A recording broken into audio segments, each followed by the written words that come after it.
Welcome to my channel. My name's Bissy, and before the release of the Vampire Lestat, we need to talk about Marius.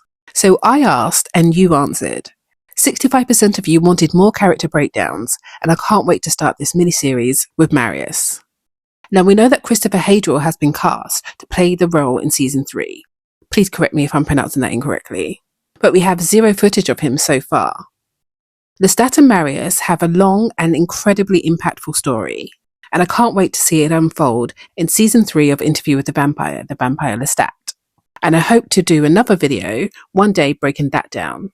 But today, we're going to discuss the ancient vampire Marius as he relates to Armand, up to and including the novel The Vampire Lestat. Was Marius ultimately Armand's saviour, or was he just sick? If you enjoy my character breakdowns and would like me to keep making them, please let me know by hitting like and subscribe, and I'll be sure to keep going. You can also support me and what I'm doing here at the channel by joining my clean club. Okay, so with that said, let's get into the video. Marius has a great significance to the story of the vampires in this entire series. And of the characters we've met in the show so far, it all starts with Armand. Now, we don't know what we're going to see of Marius in season 3, but I'd like to start with the brothel. We see Armand and Louis' relationship in painful and sometimes uncomfortable detail throughout seasons 1 and 2 of Interview with the Vampire. We know that they switch up their sub-dom dynamic frequently.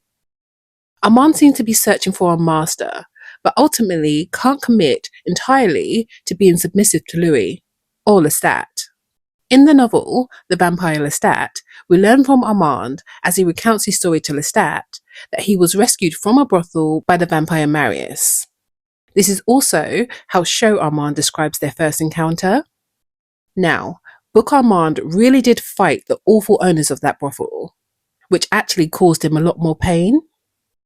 However, one day, he's presented to a mysterious man sitting in one of the rooms, waiting. So in the Vampire Chronicles, the vampires can't actually have intercourse. I don't know why exactly Anne Rice wrote that restriction into the law. Maybe it was to do with the time, I'm not sure. But the fact remains that they don't have intercourse as humans do. So the question I have is, why was Marius in that brothel to begin with?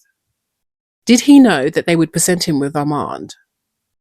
Did he request Armand specifically? We know that the vampires in the show can, and certainly do, have intercourse. We also had Armand's cripplingly heartbreaking monologue in season 2, episode 4, where he describes his so-called rescue by Marius, and the further excruciating abuse at the hands of his beloved rescuer, and the fact that Marius extended that abuse by sharing Armand with his so-called friends. Now, I do acknowledge that Marius came from another time, ancient Rome in fact. And if you'd like me to do a breakdown of Marius's entire story, his whole history, let me know by commenting Rome down below. And their behaviour and mentality towards and the treatment of young men and boys was different, even to the mentality of those in 16th century Italy.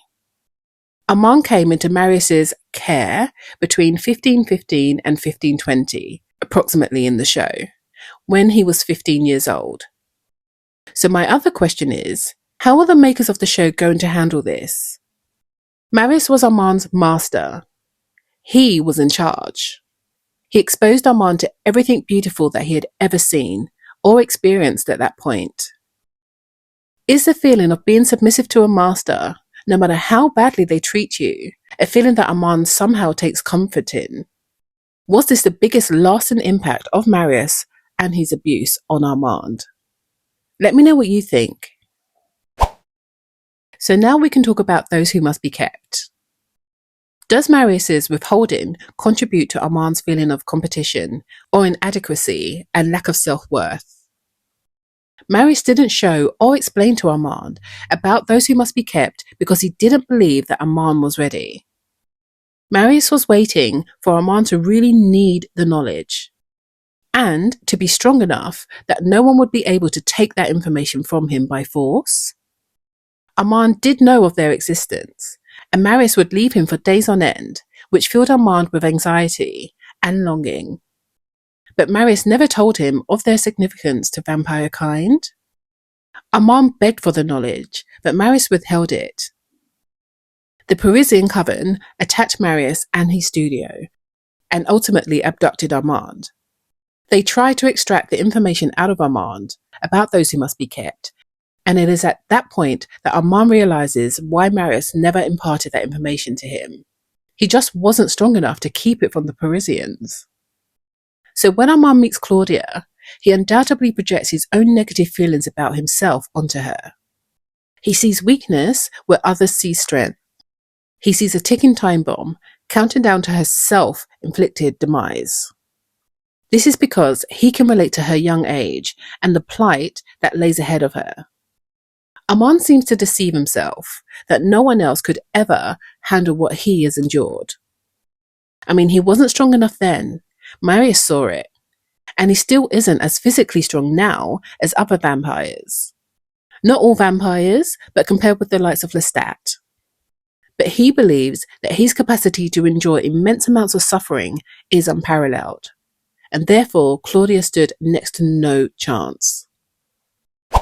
So that brings us on to Marius' relationship with Lestat versus his relationship with Armand, and how that relates to Armand.